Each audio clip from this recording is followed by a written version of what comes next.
নমস্কাৰ। অসম জাতীয়তাবাদী যুৱ ছাত্ৰ পৰিষদৰ লক্ষ্য উদ্দেশ্যৰ ওপৰত মই এটি কবিতা লিখিছিলোঁ। এই কবিতাটোকে মই পাঠ কৰিব বিচাৰিছোঁ। কবিতাৰ শিৰোনাম প্ৰতিবাদী কণ্ঠ। ৰাজপথেদি সিহঁত উন্মত্তভাৱে গৈ আছিল, হাতত জ্বলি থকা সংকল্প শিখা লৈ। সিহঁতৰ শ্লোগানৰ তীক্ষ্ণ শব্দত ধুমুহা বলিছে, গছবোৰ কঁপি উঠিছে।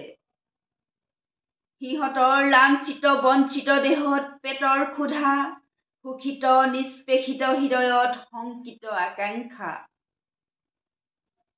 সিহঁতৰ হাজাৰ প্ৰতিবাদী তীক্ষ্ণ শব্দত নিগৰিত হৈছে বিস্ফোৰিত আৰ্তনাদ।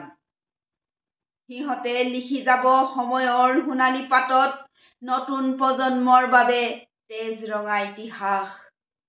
সিহঁতে শত শ্বহীদৰ তেজে শলিতা জ্বলাই সহস্ৰ প্ৰতিবাদী সভাত সাব্যস্ত কৰে পূৰ্ণ স্বায়ত্ব শাসন আৰু স্বনিয়ন্ত্ৰণৰ অধিকাৰৰ অৰ্থে বিপ্লৱৰ জয়গান। ধন্যবাদ।